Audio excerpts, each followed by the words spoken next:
Okay. तो इस video में हम ग्लिसरोलिपिड्स के बारे में पढ़ने वाले हैं। इसकी पिछली वीडियो में हम ऑलरेडी फैटी एसिड्स के बारे में पढ़ चुके हैं। ठीक है, हमने जो हमारा लिपिड मैप्स था उसके अकॉर्डिंग हमारे जो लिपिड्स थे उनको अलग अलग कैटेगरीज़ में क्लासीफाई किया था, जिसमें हमारा जो पहला कैटेगरी था वो फैटी एसिड्स था, जो हम ऑलरेडी पढ़ चुके हैं। दूसरा हमारा जो कैटेगरी था वो ग्लिसरोलिपिड्स था। एक बार लिपिड मैप्स वाला मैं क्लासिफिकेशन आपको दोबारा से दिखा दे रहा हूँ। ठीक है, पहला फैटी एसिड्स था, दूसरा ग्लिसरोलिपिड्स था, तीसरा जो था वो ग्लिसरोफॉस्फोलिपिड्स है। ठीक है, और यही मेन तीन जो है हमें पढ़ने हैं। फैटी एसिड्स हमने काफ़ी डिटेल में पढ़ भी लिया है। ठीक है, फैटी एसिड का स्ट्रक्चर क्या होता है, नॉमेनक्लेचर कैसे करते हैं। ठीक है, अगर फैटी एसिड का नॉमेनक्लेचर आपने पिछली वीडियो में देख रखा है तो ये वाला जो आपको लेक्चर है काफ़ी अच्छे से समझ आने वाला है, क्योंकि पूरा उसी का यूज़ होगा यहाँ पे। ठीक है, दूसरा हम ग्लिसरोलिपिड्स अभी देखने वाले हैं और नेक्स्ट वीडियो जो होगी वो ग्लिसरोफॉस्फोलिपिड्स पे होगी। ठीक है, ग्लिसरोलिपिड्स और ग्लिसरोफॉस्फोलिपिड्स में स्ट्रक्चरली बस एक बहुत छोटा सा डिफरेंस होता है, जो फॉस्फो चीज़ है वो एक्स्ट्रा ऐड होती है। ठीक है, एक फॉस्फेट ग्रुप एक्स्ट्रा ऐड होता है। अभी हम फिलहाल ग्लिसरोलिपिड्स के बारे में पढ़ने वाले हैं, जो हमारा सेकेंड पार्ट है लिपिड मैप्स का, तो वो देख लेते हैं। तो लिपिड्स तो हमें पता ही है क्या होते हैं। ठीक है, ग्लिसरो वर्ड आ रहा है, ग्लिसरो से आपको अगर कुछ याद आएगा, ग्लिसरॉल जो एक मॉलिक्यूल होता है उसका इन्वॉल्वमेंट होता है हमारा ग्लिसरोलिपिड्स में। ठीक है, तो पहले ग्लिसरॉल क्या होता है वो देख लेते हैं। ग्लिसरॉल जो है वो 3 कार्बन का एक ऑर्गेनिक मॉलिक्यूल होता है। तो आप यहाँ पे देख सकते हैं 3 कार्बन की चेन आ रही है इस तरह से, और ऑल लगा हुआ है, मतलब तीनों कार्बन पे यहाँ पे क्या होता है, अल्कोहल ग्रुप प्रेजेंट होता है। फर्स्ट सेकंड थर्ड तीनों कार्बन पे OH ग्रुप प्रेजेंट रहता है। तो इसका सिस्टमेटिक नेम या IUPAC नेम जो आपका होता है वो प्रोपैन 1 2 3 ट्रायॉल होता है, क्योंकि तीनों कार्बन पे OH ग्रुप प्रेजेंट है। कॉमन नेम इसका जो होता है वो ग्लिसरॉल होता है, और ग्लिसरॉल से ही हमारा जो ग्लिसरोलिपिड्स आता है। ठीक है, तो लिपिड जिनमें ग्लिसरॉल प्रेजेंट है उनको हम ग्लिसरोलिपिड कहते हैं। कैसे प्रेजेंट होता है वो हम देखेंगे अभी। अच्छा, एक चीज़ और मैं यहाँ पे बताना चाहूँगा कि ग्लिसरॉल में अगर आप देखोगे तो जो सेकंड कार्बन है, ठीक है, फर्स्ट कार्बन जो है उस पर तो 2 हाइड्रोजन प्रेजेंट है, तो ये तो कभी कायरल होगा नहीं। थर्ड कार्बन अगर आप देखोगे तो उसमें भी 2 हाइड्रोजन प्रेजेंट है, तो ये तो कभी कायरल होगा नहीं। ठीक है, कायरल कार्बन वो होता है जिसमें चारों ग्रुप डिफरेंट हो, तो फर्स्ट और थर्ड कार्बन तो कभी कायरल कार्बन नहीं हो सकते हैं यहाँ पे। सेकंड कार्बन जो है अगर आप उस पर देखोगे तो एक OH है, एक H है, एक ऊपर वाला ग्रुप है, एक नीचे वाला ग्रुप है। अभी फिलहाल के लिए जो ऊपर वाला ग्रुप और नीचे वाला ग्रुप है ये आइडेंटिकल है। ठीक है, दोनों सेम है, CH2OH ऊपर भी और नीचे भी। ठीक है, तो अभी जो सेकंड कार्बन है वो कायरल है, मतलब कायरल नहीं है। ठीक, बट अगर हम देखेंगे अभी आगे ग्लिसरॉल में क्या होता है कि अभी हम ये OH को रिप्लेस करके यहाँ पे हम कुछ एक्स्ट्रा ऐड करेंगे। ठीक है, तो अगर ऊपर वाला पार्ट और नीचे वाले पार्ट अगर डिफरेंट हो जाते हैं तो फिर जो सेकंड कार्बन है वो हमारा कायरल कार्बन हो जाता है। अब वो डिपेंड करता है कि हमने OH की जगह क्या लगाया है, हम देखेंगे उसको आगे। ओके, अगली जो चीज़ हमें जाननी है, ठीक है, ग्लिसरोलिपिड पढ़ने के लिए, वो होता है हमारा एस्टरिफिकेशन। अब ये आपने 12th क्लास में भी पढ़ रखा होगा, हो सकता है आपने 10th क्लास में भी पढ़ रखा हो। बहुत ही सिंपल चीज़ होती है एस्टरिफिकेशन। आपके पास एक अल्कोहल का मॉलिक्यूल होता है और एक कार्बोक्सिलिक एसिड का मॉलिक्यूल होता है।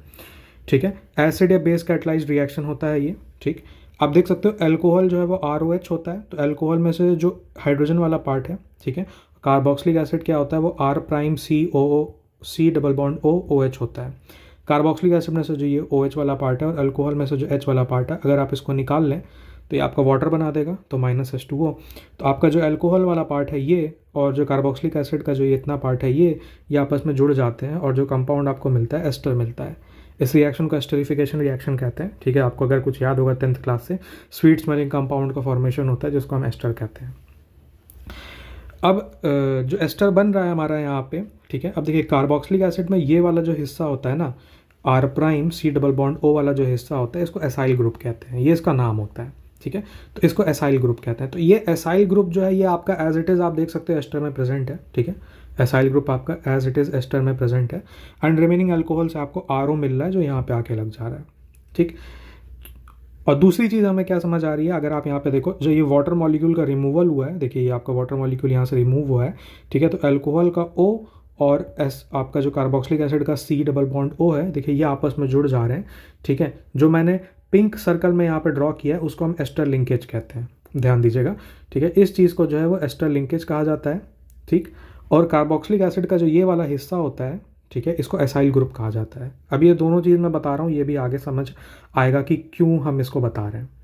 ठीक है, एस्टर लिंकेज के वजह से ही आपका जो है अल्कोहल और कार्बोक्सिलिक एसिड मॉलिक्यूल्स जो है वो आपस में जुड़ जाते हैं। ठीक, एक वाटर मॉलिक्यूल एलिमिनेट होता है, उसका रिमूवल होता है, और अल्कोहल और आपका जो कार्बोक्सिलिक एसिड है वो आपस में जुड़ जाते हैं थ्रू एन एस्टर लिंकेज।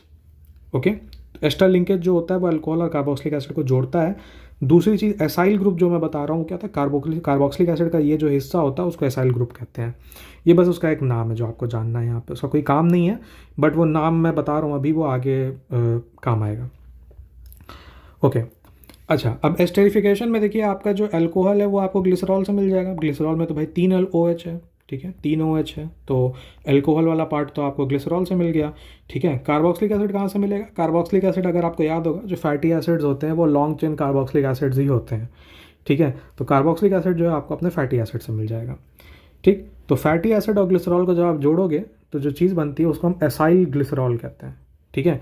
इसीलिए मैं ये एसाइल नाम बता रहा था, ठीक है। तो एसाइल आपको कार्बोक्सिलिक एसिड से मिल जाएगा या अपने फैटी एसिड से मिल जाएगा। एसाइल वाला जो हिस्सा है वो आपको कहाँ से मिल रहा है? फैटी एसिड से मिल रहा है। और OH आपको कहाँ से मिल रहा है? अल्कोहल से या ग्लिसरॉल से मिल रहा है, ठीक है। तो इनके कॉम्बिनेशन से जो एस्टर बनता है उनको हम एसाइल ग्लिसरॉल कहते हैं, ठीक। फैटी एसिड से एसाइल वाला ग्रुप आपको मिल गया एंड ग्लिसरॉल से आपको OH मिल रहा है, तो एसाइल ग्लिसरॉल, इसीलिए मैं एसाइल वर्ड बता रहा था। ओके, तो अब ये जो एसाइल ग्लिसरॉल होते हैं ये 3 तरह के होते हैं। 3 तरह के कैसे होते हैं भाई? देखिए, ऐसा है कि आपका जो ग्लिसरॉल है उसमें 3 OH मॉलिक्यूल्स हैं या 3 अल्कोहल फंक्शनल ग्रुप्स हैं। तो डिपेंडिंग अपॉन कि आप कितने OH फंक्शनल ग्रुप्स को रिप्लेस कर रहे हो, आपके जो एसाइल ग्लिसरॉल्स हैं वो 3 तरह के हो सकते हैं, ठीक है। Mono acyl glycerol, di acyl glycerol और ट्राई एसाइल ग्लिसरॉल, ठीक है। मैं देखिए, ग्लिसरॉल की आपकी बैकबोन है, ठीक है, ये आपका ग्लिसरॉल बैकबोन है। और ग्लिसरॉल में कितने 3 OH होते हैं, ठीक है, 1, 2 और 3। अब यहाँ पे जो है देखिए, यहाँ पे सबसे ऊपर वाला जो OH था उसको हमने क्या किया है, फैटी एसिड के साथ रिएक्ट करा दिया, वहाँ पे एस्टरिफिकेशन रिएक्शन करा दिया है। फैटी एसिड का जो कार्बोक्सिलिक एसिड वाला पार्ट है और ग्लिसरॉल का जो OH था, ठीक है, ग्लिसरॉल का OH और फैटी एसिड का जो कार्बोक्सिलिक एसिड वाला पार्ट है वो रिएक्ट करके यहाँ पे एस्टर लिंकेज बना लिए हैं, ठीक है। इस एस्टर लिंकेज को मैंने यहाँ पे पिंक लाइन से दिखाया है, आप देख सकते हैं, यहाँ पे मैंने मेंशन भी किया है एस्टर लिंकेज, ठीक है। तो ग्लिसरॉल बैकबोन और फैटी एसिड एक एस्टर लिंकेज के थ्रू जुड़े हुए हैं, इसका ध्यान दीजिएगा। बाकी OH जो है वो एज इट इज़ है। ग्लिसरॉल बैकबोन में किसको बोल रहा हूँ? ग्लिसरॉल बैकबोन ये जो आपका 3 कार्बन का चेन है, इसी को मैं ग्लिसरॉल बैकबोन कह रहा हूँ, ठीक है। और सबसे OH ऊपर वाला जो OH है, ठीक है, वो एक फैटी एसिड के साथ रिएक्ट करके यहाँ पे एस्टरिफिकेशन रिएक्शन हो चुका है वहाँ पे। तो इसको हम मोनो एसाइल ग्लिसरॉल कहते हैं। मोनो क्योंकि एक, एसाइल क्योंकि एक एसाइल ग्रुप आपका आया है, जो फैटी एसिड का जो एसाइल वाला पार्ट है वो आके जुड़ गया है, तो मोनो एसाइल और ग्लिसरॉल। डाई एसाइल में वही उसी तरह से आपका 2 फैटी एसिड आके लग जाएगा, अगेन 2 एस्टर लिंकेज यहाँ पे आपको देखने को मिल रहा है यहाँ पे। और ट्राई एसाइल ग्लिसरॉल जो हमें पढ़ना है मेन, ठीक है, वहाँ पे तीनों OH जो हैं आपके रिएक्ट कर जाते हैं, तीनों OH का एस्टरिफिकेशन हो जाता है, ठीक है, 3 फैटी एसिड आके लग जाते हैं थ्रू 3 एस्टर लिंकेजेस। ओके, तो इनको हम ट्राई एसाइल ग्लिसरॉल कहते हैं। ट्राई क्योंकि 3, एसाइल 3 फैटी एसिड आके लगे हुए हैं इसलिए ट्राई एसाइल, और ग्लिसरॉल क्योंकि ग्लिसरॉल की बैकबोन है। ओके, इन्हीं को दूसरी और भी इनको नाम दिया जाता है, ट्राई ग्लिसराइड्स भी कहा जाता है इन्हें, ठीक है। तो ट्राई, अगर अब इस लेक्चर में आगे मैं ट्राई ग्लिसरॉल को ट्राई ग्लिसरॉल या ट्राई ग्लिसराइड, ये दोनों वर्ड्स को मैं इंटरचेंजेबली यूज़ कर सकता हूँ, सेम मीनिंग होगा इस लेक्चर में, ठीक है। ट्राई एसाइल ग्लिसरॉल या ट्राई ग्लिसराइड्स सेम ही चीज़ है। या फिर इनको ट्राई एस्टर ऑफ ग्लिसरॉल भी बोला जाता है, ठीक है। ग्लिसरॉल आपने लिया है और ट्राई एस्टर, 3 बार आपने उसका एस्टरिफिकेशन करा दिया है, ट्राई एस्टर बना दिया है, तो ट्राई एस्टर ऑफ ग्लिसरॉल भी कहा जाता है। अच्छा, अब देखो, मोनो एसाइल ग्लिसरॉल और डाई एसाइल ग्लिसरॉल में मैंने जो बीच वाला जो कार्बन एटम है, ठीक है, उसको मैंने मार्क कर दिया कि भाई वो तो मेरा हमेशा मोनो एसाइल में और डाई एसाइल में जो बीच वाला कार्बन एटम है वो मेरा कायरल हो जाएगा। क्यों? क्योंकि मैंने रीज़न आपको बता ही दिया था कि देखो, इस कार्बन एटम पे 2 ग्रुप तो पहले से डिफरेंट है, एक H और एक OH डिफरेंट है, बस जो ऊपर और नीचे वाला है वो अगर डिफरेंट हो जाए तो आपका वो कार्बन कायरल कार्बन हो जाएगा। तो मोनो एसाइल और डाई एसाइल में वही हो भी रहा है, ठीक है। मोनो एसाइल में ऊपर आपका फैटी एसिड आ जा रहा है, नीचे OH आ जा रहा है, तो ये कायरल हो जाएगा क्योंकि ऊपर नीचे वाले ग्रुप्स डिफरेंट हैं। डाई एसाइल में, ठीक है, ऊपर वाला ग्रुप और क्या कहते हैं नीचे वाला ग्रुप आपका डिफरेंट है, तो ये भी आपका क्या कहते हैं कायरल हो जाता है, ठीक। डिपेंड करता है कि फैटी एसिड कौन से लग रहे हैं, उस पर भी डिपेंड करता है, ठीक है। और यहाँ पे भी जो है इनफैक्ट मुझे दोनों को ही मार्क करना चाहिए। डिपेंड करता है कि फैटी एसिड कौन से आके लग रहे हैं, तब ये आपका कायरल या ए कायरल होगा, ठीक है। तो वो आप मॉलिक्यूल का जब स्ट्रक्चर, फाइनल स्ट्रक्चर बना के फिर आप उस कार्बन पे देख सकते हो कि चारों कंपोनेंट सेम है या डिफरेंट है, ठीक है। तो फिर आप डिसाइड कर सकते हो कि वो कार्बन आइटम कायरल होगा या नहीं होगा। उतना इंपॉर्टेंट नहीं है, पर आप वो चेक कर सकते हो, ठीक है। इसीलिए मैंने यहाँ पे सर्कल बना के मेंशन भी कर दिया कि chirality will depend if the top and bottom fatty acids are same और नॉट। ये फैटी एसिड अगर सेम हो गया तब तो फिर वो ए कायरल हो जाएगा, क्योंकि आपने OH हटा के कुछ नया जो लगाया है, पर वो ऊपर और नीचे दोनों सेम ही चीज़ है, ठीक। तो अगर ये फैटी एसिड और ये फैटी एसिड डिफरेंट होंगे तब जाके फिर वो ए कायरल होगा, जो मैं यहाँ कहना चाह रहा हूँ। तो फैटी एसिड पर डिपेंड करता है कि आपने सेम लगाया है कि अलग लगाया है, ठीक है। फिलहाल के लिए हमें यह समझ आ गया कि अच्छा भैया, हमारा जो एसाइल ग्लिसरॉल होता है वो क्या होता है कि ग्लिसरॉल आपने लिया और कार्बोक्सिलिक एसिड के साथ आपने एस्टरिफिकेशन कराया।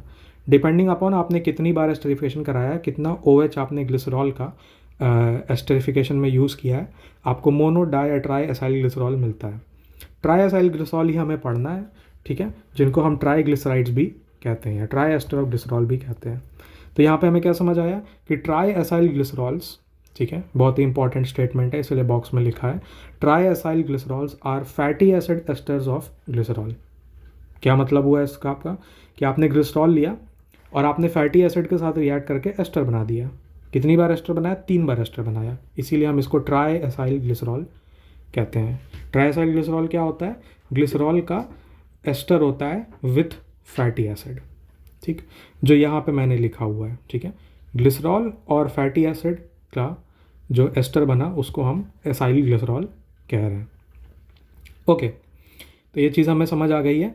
अब आप समझ सकते हो कि एक तो ये क्लासिफिकेशन होता है एसाइल ग्लिसरॉल का कि डिपेंडिंग अपॉन कितने फैटी एसिड मॉलिक्यूल्स आप जोड़ रहे हो, ठीक है। और मैंने ये भी बोल दिया था कि हम ट्राई एसाइल ग्लिसरॉल ही पढ़ेंगे यहाँ पे। अब डिपेंडिंग अपॉन के जो 3 फैटी एसिड आप लगा रहे हो वो तीनों सेम है या अलग अलग हैं, तो आप अपने जो ट्राई एसाइल ग्लिसरॉल है या ट्राईग्लिसराइड है उसको आप 2 तरह से क्लासीफाई कर सकते हो। एक आपका सिंपल ट्राईग्लिसराइड हो जाएगा और एक आपका मिक्स्ड या कॉम्प्लेक्स ट्राईग्लिसराइड हो जाएगा। सिंपल ट्राईग्लिसराइड क्या होता है? जिसमें तीनों फैटी एसिड मॉलिक्यूल आपके सेम होते हैं। Triglyceride with all 3 fatty acid groups that are connected to the glycerol backbone to be the same. मतलब तीनों जो आपके फैटी एसिड्स हैं, अगर वो तीनों सेम हो जा रहे हैं तो हम इसको सिंपल ट्राईग्लिसराइड कहते हैं, ठीक है। बहुत ही सिंपल सी चीज़ है। अब कॉमन नेम इसका क्या होता है? तो कॉमन नेम जो होता है किसी भी ट्राईग्लिसराइड का लिखने का या सिंपल ट्राईग्लिसराइड के कॉमन नेम लिखने का तरीका क्या होता है कि आप ट्राई प्रीफिक्स यूज़ करते हो, क्योंकि आप वही फैटी एसिड 3 बार लगाने वाले हो इसलिए ट्राई यूज़ किया है, ठीक है। और फिर आप उस फैटी एसिड का नाम लिखते हो, बट फैटी एसिड का जो कॉमन नेम आप यूज़ कर रहे हो, ठीक है, वो कॉमन नेम जो है वो N में एंड होना चाहिए। जैसे कि यहाँ पे नीचे आप एक एग्जाम्पल भी देख सकते हो। अगर आपने ग्लिसरॉल लिया और उसमें आपने 3 बार पाल्मेटिक एसिड जोड़ दिया, ठीक है, तीनों OH आपने ग्लिसरॉल लिया और आपने 3 बार जो है वो पाल्मेटिक एसिड यहाँ पे तीनों जगह जोड़ दिया, ठीक है। तो पाल्मेटिक एसिड आप 3 बार जोड़ रहे हो तो हम ट्राई वर्ड का यूज़ करेंगे, ठीक है, ट्राई प्रीफिक्स हो जाएगा। और फिर उसके बाद पाल्मेटिक है तो पाल्मेटिक लिखेंगे एज इट इज़, बस लास्ट में जो पाल्मेटिक का C है वो आपका N से रिप्लेस हो जाएगा, ठीक है। तो ट्राई पाल्मेटिन बन जाएगा वो, और ये इस फैटी एसिड का नाम हो, सॉरी, उस ट्राईग्लिसराइड का नाम हो जाएगा। तो tri and then common name of fatty acid ending in N। तो ये एक तरीका होता है नाम लिखने का। दूसरा एक और तरीका होता है नाम लिखने का, ठीक है, वो होता है ट्राई और फिर common name of fatty acid ending in OYL, ठीक है। तो यहाँ पे आप पाल्मेटिक एसिड का C ड्रॉप कर दोगे, C हटा के आप पाल्मेटोइल और फिर ग्लिसरॉल लिखोगे, ट्राई पाल्मेटोइल ग्लिसरॉल, ठीक है। तो इसका जो दूसरा नाम है, एक तो नाम ट्राई पाल्मेटिन हो गया, ट्राई और फिर पाल्मेटिक एसिड में C ड्रॉप करके N कर दिया, तो ट्राई पाल्मेटिन। या फिर आपका इसका जो दूसरा नाम है वो क्या हो जाएगा? Tri palmitoyl glycerol. तो वो भी मैं लिख दे रहा हूँ स्लैश करके, ट्राई पाल्मेटोइल, ठीक है। देखिए पाल्मेटिक था तो मैं टी तक गया, फिर IC जो है वो मैं हटा के क्या कर दे रहा हूँ? OYL और फिर ग्लिसरॉल कर दे रहा हूँ। तो ये इसका कॉमन नेम लिखने का तरीका होता है, क्योंकि तीनों सेम है तो इसलिए ट्राई और फिर जो भी आपका फैटी एसिड का नाम था, ठीक है, अगर बस N में एंड करना तो ट्राई पाल्मेटिन, या फिर ऑयल ग्लिसरॉल लिखना है तो ट्राई पाल्मेटोइल ग्लिसरॉल, इस तरह से लिखता है। ओके, अब जो हमने पिछले लेक्चर में देख रखा था, हमारा जो फैटी एसिड का नॉमेनक्लेचर था या फैटी एसिड का स्ट्रक्चर हमने देखा था, उसी का यूज़ करते हुए यहाँ पे हमें अलग अलग ट्राइग्लिसराइड्स हमारे बनाने हैं, ठीक है। तो इसी से एग्जाम में क्वेश्चन भी पूछा जाता है, ठीक है। तो फैटी एसिड में जो हमने पढ़ाया था वो एक तरह से आपका इंट्रो था, मेन जो क्वेश्चन है वो यहाँ से बनेगा या फिर ट्राइफॉस्फोग्लिसराइड से बनेगा, ठीक है। तो हम देखेंगे उसको। चलिए, फिलहाल यहाँ पे पूछा गया है कि draw the structure of tri palmitin या ट्राई पाल्मिटोइल ग्लिसरॉल, ठीक है। पाल्मिटिन या पाल्मिटोइल ग्लिसरॉल से हमें देख के पता चल रहा है कि 3 बार आ रहा है, ठीक है। क्या 3 बार आ रहा है? पाल्मिटिक एसिड जो है हमारा 3 बार आ रहा है। अब ये पाल्मिटिक एसिड का जो बैकबोन है ये आपको एग्जाम में दिया रहेगा, ठीक है, कि आप सारे एसिड्स को तो याद कर नहीं सकते, बैकबोन आपको एग्जाम में दिया रहता है। बैकबोन लिखने का तरीका हमने प्रीवियस वीडियो में बता रखा है। 16:0 लिख रखा है, मतलब 16 कार्बन की चेन है। जो पाल्मिटिक एसिड है वो 16 कार्बन की चेन है, और जो 0 है, जो दूसरा नंबर आता है, वो बताता है कि कितने डबल बॉन्ड है। तो यहाँ पे कोई डबल बॉन्ड नहीं है, ठीक है।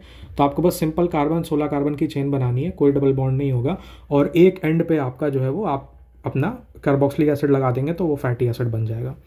तो आप देख सकते हैं यहाँ पे ये पाल्मिटोइक एसिड का मैंने स्ट्रक्चर बना रखा है, बहुत ही सिंपल, ठीक है। 16 कार्बन की चेन है, फर्स्ट कार्बन पे मैंने COOH लगा दिया है, क्योंकि प्राइमरी फंक्शनल ग्रुप है तो उधर ही से नंबर स्टार्ट होगा। अब मुझे 3 चाहिए, क्योंकि ये ट्राई पाल्मिटिन है, तो इसकी मैं 2 कॉपी और बनाऊंगा, ठीक है। एग्ज़ाम में चाहो तो आप आंसर डायरेक्ट लिख सकते हो, या आप चाहो तो आंसर अपने ऐसे ड्रॉ करके मतलब आप एस्टरिफिकेशन करके भी दिखा सकते हो, या फिर आप फाइनल डायरेक्ट आंसर लिख सकते हो, आप पे डिपेंड करता है, ठीक है। तो यहाँ पे मैं क्या कर रहा हूँ कि जो पहला कार्बन है इसको मैं COOH कार्बोक्सिलिक एसिड जो है मैं ओपन करके बना रहा हूँ थोड़ा सा, ठीक है, ताकि मैं एस्टरिफिकेशन करके दिखा सकूँ इस तरह से। ओके, ये मेरा पहला कार्बन है, और इसकी मैं 2 कॉपी और बना लूँगा।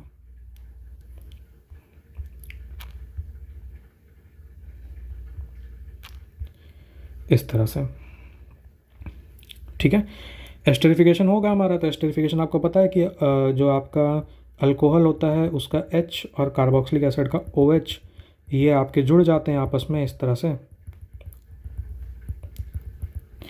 ओके, तो यहाँ पे ऐड हो जाएगा। जब ये रिएक्शन होगा तो 3 वाटर मॉलिक्यूल रिमूव होंगे, तो फिर मैं यहाँ पे एरो पे -3H2O लिख दे रहा हूँ, ठीक है। एंड जो आपको प्रोडक्ट मिलेगा वो यहाँ पे आपको कैसा मिलेगा, कुछ इस प्रकार का मिलेगा।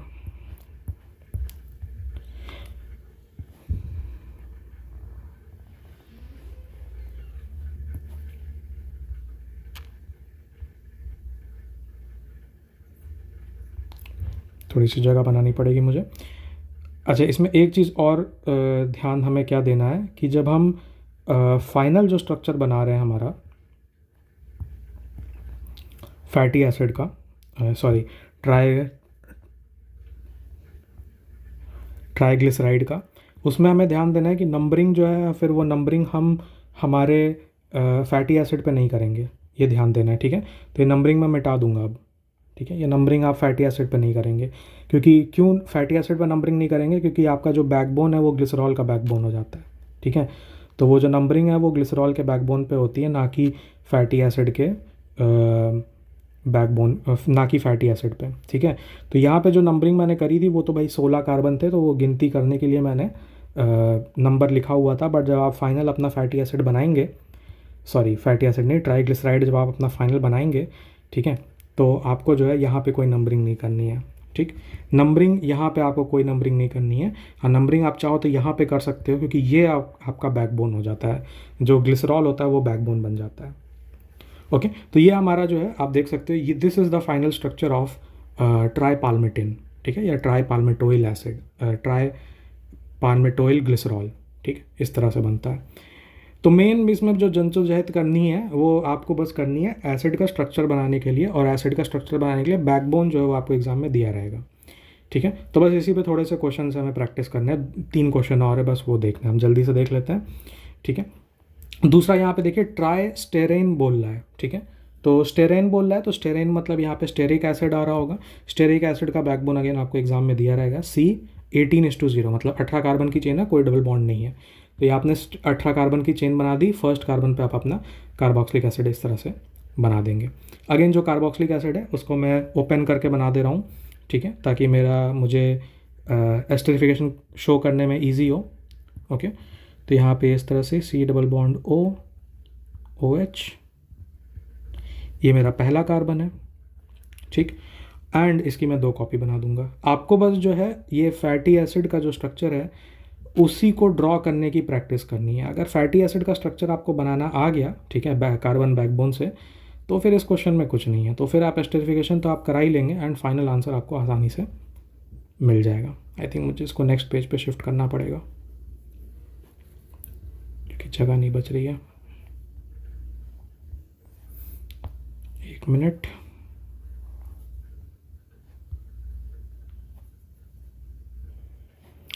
ओके, तो मैंने इसको नेक्स्ट पेज पे शिफ्ट कर दिया। अगेन आपका देख सकते हो आप यहाँ पे इस तरह से अल्कोहल का H और कार्बोक्सिलिक एसिड का OH जो है ये आपस में जुड़ के वाटर बना देंगे, ठीक है। एरो पे आप रिएक्शन करा के इस तरह से -3H2O लिख सकते हो। ओके, आपका जो फाइनल यहाँ पे ट्राइग्लिसराइड बनेगा, ठीक, ये वाला जो स्ट्रक्चर है हमें इतना बस चाहिए, इसको हम यहाँ ऐड कर देंगे।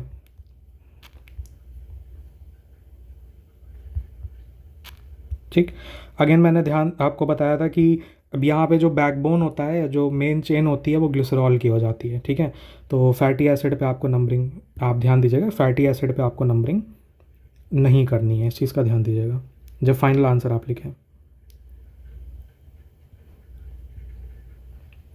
तो ये हमारा जो है, जो रिक्वायर्ड हमारा ट्राई ग्लिसराइड है, ये उसका स्ट्रक्चर हो गया, ठीक। सिंपल ट्राइग्लिसराइड था क्योंकि तीनों फैटी एसिड सेम है। क्या नाम है इसका? ट्राइस्टेरेन, क्योंकि ये 3 स्टेरिक एसिड्स के एस्टरिफिकेशन से, 3 स्टेरिक एसिड और 1 ग्लिसरॉल के एस्टरिफिकेशन से बना है। ओके, तो ये हो गया। चलिए अगला क्वेश्चन देखिए इस टाइप से। अब ये एक्चुअली जो एग्ज़ाम में क्वेश्चन इस तरह से आता है, ठीक है। अब जो क्वेश्चन था एक्चुअली वो ग्लिसरोफॉस्फोलिपिड का था, पर मैंने यहाँ पे थोड़ा सा मॉडिफाई कर दिया, तो मॉडिफाइड PYQ मैंने लिखा हुआ है, ठीक है, क्योंकि अभी हम यहाँ पे ग्लिसरोलिपिड्स पढ़ रहे हैं, तो ग्लिसरोलिपिड के हिसाब से मैंने थोड़ा सा क्वेश्चन मॉडिफाई करके बनाया है। पर देखिए क्वेश्चन क्या है, ठीक है, इसी तरह से क्वेश्चन आएगा एग्जाम में आपका। तो complete hydrolysis of a lipid yields, ठीक है, तो एक लिपिड है और उसका आप हाइड्रोलिसिस करा रहे हो, और उसके हाइड्रोलिसिस से आपको क्या क्या मिल रहा है, बता रहे हैं कि complete hydrolysis of a lipid yields glycerol, ठीक है। यील्ड्स का मतलब होता है कि हमें उससे क्या मिल रहा है, ग्लिसरॉल मिल रहा है आपको एंड ओलेइक एसिड मिल रहा है। ओके, तो जो भी हमारा लिपिड था वो ग्लिसरॉल और ओलेइक एसिड से मिलके बना है, ठीक है। ओलेइक एसिड का जो यहाँ पे ओलेइक एसिड का जो बैकबोन है वो दे भी रखा है कि 18 कार्बन की चेन है, एक डबल बॉन्ड आ रहा है, डेल्टा 9 बताता है कि 9th पोजीशन पे आपका डबल बॉन्ड आ रहा है, ठीक है। तो ओलेइक एसिड ये होता है। In the molar ratio 1:3, molar ratio 1:3 है, मतलब ग्लिसरॉल एंड ओलेइक एसिड का मोलर रेशियो 1:3 है। अगर ग्लिसरॉल का 1 मॉलिक्यूल है तो ओलेइक एसिड के 3 मॉलिक्यूल होंगे। तो ऑब्वियसली ट्राई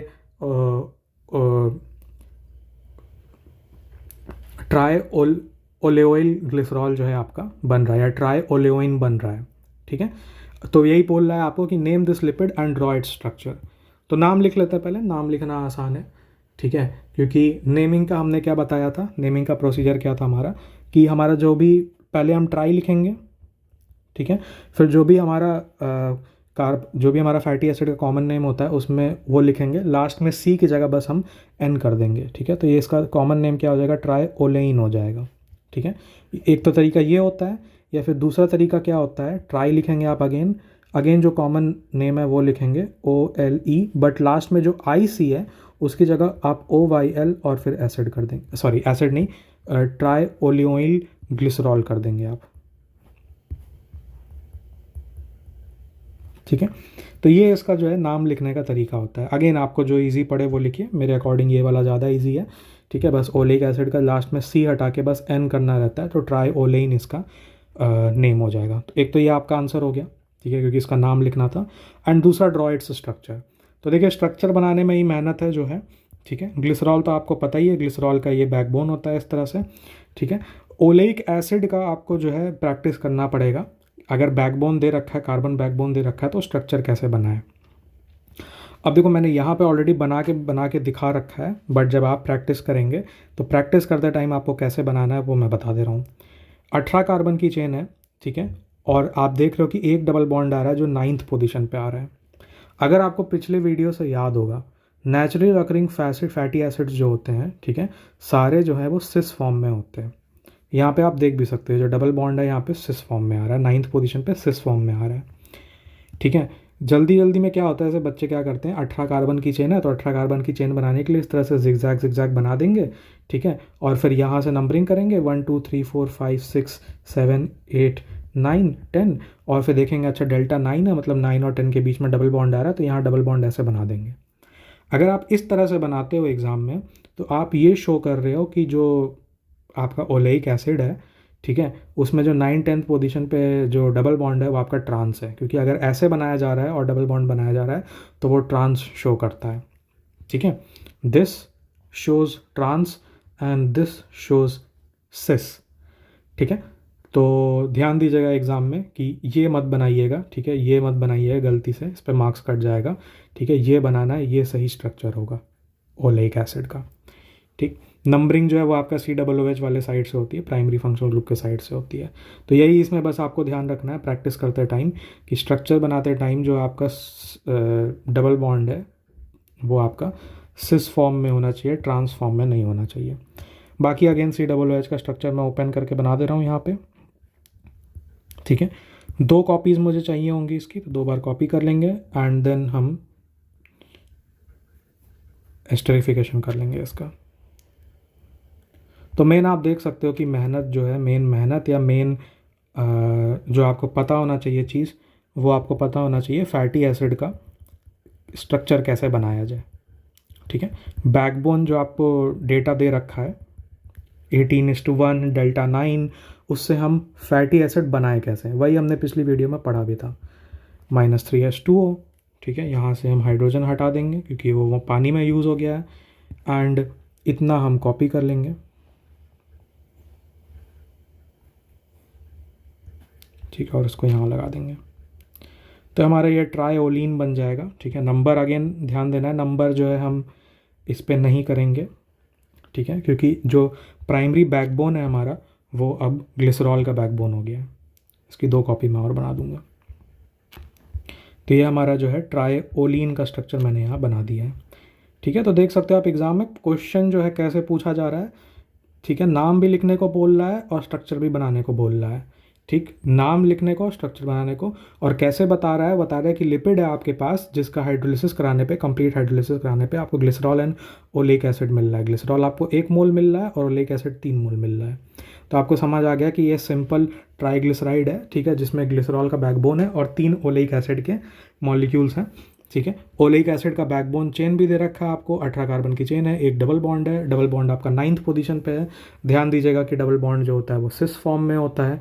ठीक है, एंड नेम लिखने का तरीका मैंने आपको ऑलरेडी बता रखा है। चलिए, तो ये तो हम सिंपल हमारे ट्राइग्लिसराइड्स पढ़ लिया हमने। ठीक है, मिक्स्ड ट्राइग्लिसराइड भी देख लेते हैं। ठीक है, मिक्स्ड या कॉम्प्लेक्स ट्राइग्लिसराइड, मिक्स्ड ट्राइग्लिसराइड बोला जाता है। ठीक है, इनको देख लेते हैं। तो सिंपल है, जैसे सिंपल ट्राइग्लिसराइड में क्या था कि तीनों फैटी एसिड आपके सेम थे। मिक्स्ड ट्राइग्लिसराइड में क्या होगा कि आपका जो फैटी एसिड्स हैं वो हो सकता है कि आपके 2 या 2 से, मतलब हो सकता है कि कोई 2 सेम हो और 1 डिफरेंट हो, या फिर हो सकता है तीनों ही डिफरेंट हो। तो उनको हम मिक्स्ड ट्राइग्लिसराइड्स या मिक्स्ड ट्राइएसाइल ग्लिसरॉल्स बोलते हैं। वही चीज़ यहाँ लिखी भी है, ट्राइग्लिसराइड्स विद 2 और मोर डिफरेंट फैटी एसिड सब यूनिट्स। ठीक है, कॉमन नेम इसका लिखने का तरीका क्या होता है, थोड़ा सा लंबा चला जाता है पर देखते हैं। ठीक है, कॉमन नेम लिखने का इसका तरीका क्या होता है, तो अब आप देखो क्या है ना कि यहाँ पे आपके जो फैटी एसिड है वो अलग अलग हैं। तीनों सेम है तब तो कोई दिक्कत नहीं है, क्योंकि तीनों सेम है तो कोई नंबरिंग करने का कोई मतलब है नहीं। पर जब अगर मान लो तीनों अलग अलग हैं तो आपको बताना पड़ेगा ना कि सबसे ऊपर कौन सा आ रहा है, बीच में कौन सा आ रहा है, नीचे कौन सा आ रहा है। ठीक है, जैसे यहाँ पे मान लो आपका जो ऊपर वाला था ये डिफरेंट है, नीचे वाला जो है वो कोई और है। ठीक है, बीच में जो आ रहा है वो कुछ और है।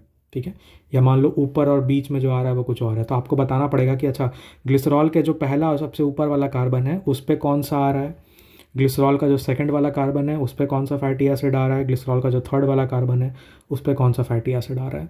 तो वही लिखने का तरीका होता है इसका। तो हम क्या करते हैं, हम लिखते हैं 1, फिर बताते हैं कि जो पहला ग्लिसरॉल का सबसे ऊपर वाला जो कार्बन है उस पर कौन सा फैटी एसिड आके लगा है। तो जो भी common name of fatty acid है वो लिखेंगे एंडिंग इन OYL। ठीक है, जैसे मैंने बताया था। फिर 2 आएंगे सेकंड वाले पे, वही फैटी एसिड का नाम लिखेंगे एंडिंग इन OYL, और थर्ड वाले कार्बन पे जो भी फैटी एसिड आके लगा है उसका नाम लिखेंगे ending in OYL, and last में ग्लिसरॉल लिख देते हैं। ठीक है, क्योंकि ग्लिसरॉल की बैकबोन है। तो एक क्वेश्चन देखिए इसमें, यही बस एक और आखिरी क्वेश्चन है इसमें। Draw the structure of 1 stearoyl 2 linoleoyl 3 palmitoyl glycerol. ठीक है, तो मतलब यहाँ पे ये आपका मिक्स्ड ट्राइग्लिसराइड है कि इसमें 3 अलग अलग फैटी एसिड हैं, स्टेरिक एसिड, लिनोइक एसिड और पाल्मिटिक एसिड। तीनों का जो आपको कार्बन बैकबोन है वो भी क्वेश्चन में दे रखा है। ठीक है, ये दिया रहेगा एग्जाम में। सबसे ऊपर वाले कार्बन पे आपको स्टेरिक एसिड लगाना है, बीच वाले कार्बन में जो आ रहा है आपका लिनोइक एसिड लगाना है, और लास्ट वाला कार्बन जो आ रहा है उसमें पाल्मिटिक एसिड लगाना है। ठीक है, चलिए, तो ये हमारा क्या कहते हैं, ये ग्लिसरॉल बैकबोन है। एंड तीनों जो मैंने यहाँ पे आपके फैटी एसिड है उनका भी स्ट्रक्चर ड्रॉ कर दिया है। ठीक है, अगेन मैं आपको रिमाइंड कराना चाहूँगा, ठीक, कि स्टेरिक एसिड और पाल्मिटिक एसिड ये तो आपके सैचुरेटेड फैटी एसिड्स हैं, क्योंकि इनमें तो कोई डबल बॉन्ड है नहीं। ठीक, तो ये तो सिंपल है, आप जैसे चाहो बना सकते हो। लिनोइक एसिड जो है आपका, ये आपका पॉली अनसैचुरेटेड फैटी एसिड है, पूफा जिसको कहते हैं, क्योंकि इसमें 2 डबल बॉन्ड आ रहा है। कहाँ पे, 9th एंड 12th पोजीशन पे। तो पहले तो डबल बॉन्ड की लोकेशन इंपॉर्टेंट है। नंबरिंग हमेशा कार्बोक्सिलिक एसिड के साइड से होती है। ठीक है, नॉर्मल जो IUPAC वाली नंबरिंग होती है वो कार्बोक्सिलिक एसिड के साइड से होती है। मैं ओमेगा नंबरिंग की बात नहीं कर रहा, कार्बोक्सिलिक एसिड के साइड से नंबरिंग होती है। 9th एंड 12th पोजीशन पे आपके जो पाई बॉन्ड आएंगे उनको आपको ध्यान देना है कि सिस पोजीशन में, सिस फॉर्म में ही बनाना है, जैसे मैंने यहाँ बना रखा है। ट्रांस में बनाएंगे तो आपका आंसर गलत हो जाएगा, क्योंकि नेचुरली ऑकरिंग फैटी एसिड सारे सिस होते हैं। बाकी जो सैचुरेटेड है उनकी तो आपको टेंशन लेनी नहीं है। ठीक, तो ये मैंने बना दिया। अगेन जल्दी से मैं जो है इनके स्ट्रक्चर ओपन करके बना देता हूँ। ठीक है, ताकि एस्टरिफिकेशन दिखाने में आसानी हो। OH double bond OH double bond OH, और आपको ये भी ध्यान रखना है कि कौन से कार्बन पे कौन सा वाला लग रहा है। ठीक है, 1 पे स्टेरॉयल है। ठीक है, तो 1 पे स्टेरिक एसिड लगेगा। इसको मैं नंबरिंग दे रहा हूँ यहाँ पे 1 2 एंड 3। ठीक है, 1 पे आप देख सकते हो मैं स्टेरिक एसिड लगा रहा हूँ क्योंकि ये 18 0 है। ठीक है, तो 18 कार्बन की चेन है, कोई पाई बॉन्ड नहीं है। सेकेंड कार्बन पे 2 पे लिनोइल लग रहा है, मतलब लिनोइक एसिड लग रहा है, 18 कार्बन की चेन है। ठीक है, और 2 पाई बॉन्ड है 9 और 12th पोजीशन पे, 9th एंड 12th पोजीशन पे। एंड पाल्मिटिक एसिड जो आपका 3 पाल्मिटोइल है, 3rd पोजीशन पे आपका पाल्मिटिक एसिड लग रहा है। 16 कार्बन की चेन है, आप देख सकते हो, कोई डबल बॉन्ड नहीं है, दिख रहा है यहाँ पे। एस्टरिफिकेशन करा देंगे जल्दी से, इस तरह से एस्टरिफिकेशन हो जाएगा हमारा। 3 वाटर मॉलिक्यूल हमारे रिमूव होंगे, एरो पे -3H2O। ठीक, एंड जो फाइनल स्ट्रक्चर है वो हमारा इस तरह से दिखेगा। ये ग्लिसरॉल की बैकबोन है, हाइड्रोजन हम हटा देंगे, और यहाँ से मैं कॉपी कर ले रहा हूँ ये इतना।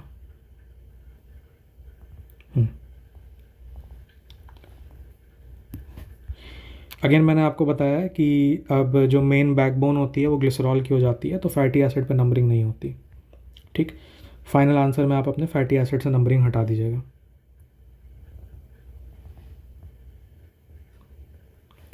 पिछले स्टेप पे आप शो कर सकते हो, पिछले स्टेप पे कोई दिक्कत नहीं है। लास्ट जो फाइनल आंसर है उसमें फैटी एसिड पे नंबरिंग नहीं होनी चाहिए। ये हमारा सेकेंड पोजीशन पे आ गया linoleic acid, and last position पे हमारा पाल्मिटिक एसिड, और ये हमारा मिक्स्ड ट्राइग्लिसराइड हमारा बन गया। इस तरह से देख सकते हो आपकी तीनों फैटी एसिड अलग अलग है। Okay, very good. तो ये हमारा इस तरह से क्वेश्चन आते हैं एग्ज़ाम में। ठीक है, आपका एक मैंने सैम्पल PYQ आपको करा के दिखा भी दिया है। ठीक है, और मिक्स्ड वाला आएगा तो मिक्स्ड वाला इस तरह से आता है। मेन जो मेहनत है आपको बस यही करनी है कि कार्बन बैकबोन से, ठीक है, कार्बन बैकबोन से आपको फैटी एसिड का स्ट्रक्चर बनाना आना चाहिए। बाकी फिर तो ग्लिसरॉल में आप लगा के एस्टरिफिकेशन करा सकते हो। ओके, जल्दी से हम जरा अपने ट्राइग्लिसराइड्स की फिजिकल प्रॉपर्टीज़ भी देख लेते हैं। ठीक है, मैं केवल फिजिकल प्रॉपर्टी बता रहा हूँ। ठीक है, जो बायोलॉजिकल एक्टिविटी है वो हम बाद में पढ़ेंगे। ठीक है, यहाँ पे जो अभी मैं जो चीज़ें पढ़ा रहा हूँ वो मोस्टली केमिस्ट्री रिलेटेड है। ठीक है, मतलब आपका जो आपके लिपिड्स हैं उनका मॉलिक्यूलर स्ट्रक्चर क्या होता है एंड फिजिकल प्रॉपर्टीज़ क्या होती हैं। ठीक है, बायोलॉजिकल एक्टिविटी जो है वो बाद में पढ़ेंगे। तो फिजिकल प्रॉपर्टी लास्ट देख लेते हैं। बस 2 छोटी सी फिजिकल प्रॉपर्टीज़ हैं। पहला आप देख सकते हो कि यहाँ पे क्या हो रहा है कि जब आप रिएक्शन कराते हो अपना ट्राइग्लिसराइड बनाने के लिए, जिसमें आपका एस्टरिफिकेशन रिएक्शन हो रहा है, तो एस्टरिफिकेशन में क्या इन्वॉल्व होता है? एस्टरिफिकेशन में अल्कोहल का OH और कार्बोक्सिलिक एसिड का COOH इन्वॉल्व होता है। अब अल्कोहल का OH एंड कार्बोक्सिलिक एसिड का COOH, ये दोनों जो कंपोनेंट्स हैं पोलर कंपोनेंट्स होते हैं, ठीक है, पोलर कंपोनेंट होते हैं। OH from glycerol and COOH from fatty acid. देखिए ग्लिसरॉल का तीनों OH, ठीक है, और फैटी एसिड का COOH, ये सारे आपके जो है एस्टरिफिकेशन में इन्वॉल्व हो जा रहे हैं, सारे एस्टरिफिकेशन में यूज़ हो जा रहे हैं। तो हाइड्रोजन बॉन्ड बनाने के लिए अब कुछ बचेगा ही नहीं, ठीक है। क्यों? तो भाई ग्लिसरॉल में OH जो था यही हाइड्रोजन बॉन्ड बनाता पानी के साथ, ठीक है। कार्बोक्सिलिक एसिड में भी जो OH वाला पार्ट था यही वाटर के साथ हाइड्रोजन बॉन्ड बनाता। यही सारे जो है आपके ये आपस में जुड़ जा रहे हैं, 3 वाटर मॉलिक्यूल रिमूव हो रहा है और आपको यहाँ पे एस्टर लिंकेज ये मिल रही है, ये एस्टर लिंकेज है आपकी, ठीक है। तो आपको यहाँ पे एस्टर लिंकेज मिल रही है। तो अब जो चीज़ जिसके वजह से हमारा हाइड्रोजन बॉन्ड हो सकता था, जिसके वजह से हमारे पानी में थोड़ी बहुत सॉल्युबिलिटी आती थी, वही जो है वो यूज़ हो गई है एस्टर लिंकेज बनाने के लिए। तो अब ये जो मॉलिक्यूल है आपका ये कम्प्लीटली नॉन पोलर हो गया है, ठीक है, मॉलिक्यूल नॉन पोलर हो गया, तो पानी में डिज़ोल्व अब ये नहीं हो पाएगा। एंड अगर आपको याद होगा लिपिड हम जब इंट्रोडक्शन दे रहे थे तो आपको बता भी रहे थे कि लिपिड्स की कॉमन प्रॉपर्टी होती है कि वाटर में इनसॉल्युबल होते हैं, ठीक है। तो ट्राइग्लिसराइड्स या ट्राईएसाइल ग्लिसरॉल वाटर में इनसॉल्युबल इसलिए होते हैं क्योंकि उनको बनाते टाइम ग्लिसरॉल का OH और फैटी एसिड्स का जो COOH था वो सारे आपके एस्टरिफिकेशन में इन्वॉल्व हो गए हैं। तो अब हाइड्रोजन बॉन्ड बनाने के लिए कुछ बचा ही नहीं है। ट्राइग्लिसराइड जो है आपका वाटर में इनसॉल्युबल होगा, ये मॉलिक्यूल आपका नॉन पोलर होगा, ठीक है। तो वही लिखा है, since all the polar components OH from glycerol and COOH from fatty acids are used up in esterification, the triglyceride formed is non polar, क्योंकि कुछ बचा ही नहीं है, अब सब यूज़ हो गया बॉन्ड बनाने के लिए, hence insoluble in water. Triglyceride आपका वाटर में इनसॉल्युबल होता है, ठीक है। 10 ट्राइग्लिसराइड्स आर हाइड्रोफोबिक, जो चीज़ पानी में डिजॉल्व नहीं होती है वो पानी से दूर भागेगी तो हाइड्रोफोबिक होगी। अच्छा दूसरी चीज़, ठीक है, जो ट्राइग्लिसराइड होता है उसकी डेंसिटी जो होती है ट्राइग्लिसराइड की, ठीक है, वो कम होती है देन वाटर, ठीक। तो क्योंकि वाटर से कम डेंसिटी है तो ये पानी के ऊपर एक सेपरेट लेयर बनाते हैं, ठीक है, दस they form a layer above water. Oil floats on water आपने पढ़ रखा होगा, ठीक है। तो ये एक सेपरेट लेयर बनाते हैं और जो सेपरेट लेयर होती है ये पानी के ऊपर तैरती है। पानी के ऊपर क्यों तैरती है? क्योंकि डेंसिटी कम है, ठीक है। वाटर की डेंसिटी ज़्यादा है तो भारी चीज़ नीचे चली जाती है और ट्राइग्लिसराइड की डेंसिटी कम है तो ये ऊपर चले आते हैं, ठीक है। और दो अलग अलग लेयर क्यों बना रहा है? क्योंकि ट्राइग्लिसराइड जो वो हाइड्रोफोबिक होता है तो वाटर के साथ मिक्स नहीं हो सकता, ठीक। और so a mixture of triglyceride with water has 2 phases. तो जब आप वो ट्राइग्लिसराइड और वाटर को जब आप मिक्स करोगे तो क्या होगा कि ये थोड़ी देर बाद 2 लेयर में सेपरेट हो जाएंगे। इन 2 लेयर्स को हम 2 फेजेस कहते हैं, इनको 2 फेजेस कहते हैं, जिसमें ऊपर वाला जो लेयर होता है उसको आप ऑयली फेस कह सकते हो या ट्राइग्लिसराइड फेस कह सकते हो, और नीचे जो लेयर होता है उसको आप वाटर वाला फेस कह सकते हो। यही बस आपको फिजिकल प्रॉपर्टी में जानना है कि ये वाटर इनसॉल्युबल होते हैं और अगर आप मिक्स करने की कोशिश करोगे तो ये 2 लेयर में या 2 फेजेस में सेपरेट हो जाएंगे, जिसमें ऑब्वियसली ट्राइग्लिसराइड की डेंसिटी कम है तो ट्राइग्लिसराइड ऊपर रहेगा, वाटर की डेंसिटी ज़्यादा है तो वाटर नीचे रहेगा। तो ये फिजिकल प्रॉपर्टी थी। एक चीज़ और मैं जो इस लेक्चर के एकदम स्टार्टिंग में बता रहा था, कायरलिटी की बात कर रहा था मैं, ठीक है। हाँ, तो यहाँ पे जो आपका देखिए जो ये वाला जो कार्बन है ये कायरल कार्बन हो जाएगा। क्यों? क्योंकि ऊपर जो ग्रुप लगा है, ठीक है, ये आपका ये 18 कार्बन की चेन है और जो नीचे ग्रुप लगा है 16 कार्बन की चेन है, और जो बीच में लगा है ये भी 18 कार्बन की चेन है, बट इसमें 9th पोजीशन पे और 12th पोजीशन पे आपका अनसैचुरेशन है, ठीक है। तो ये वाला कार्बन जो है कायरल कार्बन हो जाएगा, जिसमें सारे जो चीज़ें लगी हैं, सारे जो इसके कॉम्पोनेंट्स हैं, सारे जो बॉन्ड्स हैं वो अलग अलग हैं, ठीक है। तो ये कायरल कार्बन हो जाएगा। बाकी जो मैंने सिंपल बनाए थे ये एक कायरल होंगे, ठीक है। ये वाला एक कायरल होगा क्योंकि ऊपर जो चीज़ लगी है और नीचे जो चीज़ लगी है ये एकदम आइडेंटिकल है, ठीक है। उसी प्रकार से बाकी जितने भी थे, ठीक है, यहाँ पे भी ऊपर और नीचे जो चीज़ लगी है आइडेंटिकल है तो ये कायरल नहीं होगा, ठीक है। सेम यहाँ पे ऊपर और नीचे जो चीज़ लगी है वो सेम है तो ये वाला भी कायरल आपका नहीं होगा। तो सिंपल जो आपके ट्राइग्लिसराइड्स होते हैं उनमें जो बीच वाला कार्बन होता है वो एक कायरल होता है, ठीक है। और मिक्स्ड ट्राइग्लिसराइड जो होते हैं, ठीक है, उनमें डिपेंड करता है कि आप कौन से ले रहे हो। अगर तीनों डिफरेंट हैं जैसे मैंने यहाँ पे ड्रॉ किया है, ठीक है, तीनों फैटी एसिड डिफरेंट है तो फिर बीच वाला कार्बन जो है आपका कायरल कार्बन हो जाता है। ओके, तो ये आपका जो है ट्राइग्लिसराइड्स या ग्लिसरॉल लिपिड्स वाला लेक्चर कंप्लीट हो गया है। बहुत ही सिंपल चीज़ है, बस आपको फैटी एसिड के बैकबोन से अगर आपको फैटी एसिड का स्ट्रक्चर बनाना आ रहा है तो बस आपको कुछ करना नहीं है, फिर अपना ग्लिसरॉल लेना है और उसके साथ एस्टरिफिकेशन करा के अपना ट्राइग्लिसराइड बना देना है और उसी से आपके एग्ज़ाम में क्वेश्चन आएगा। ओके।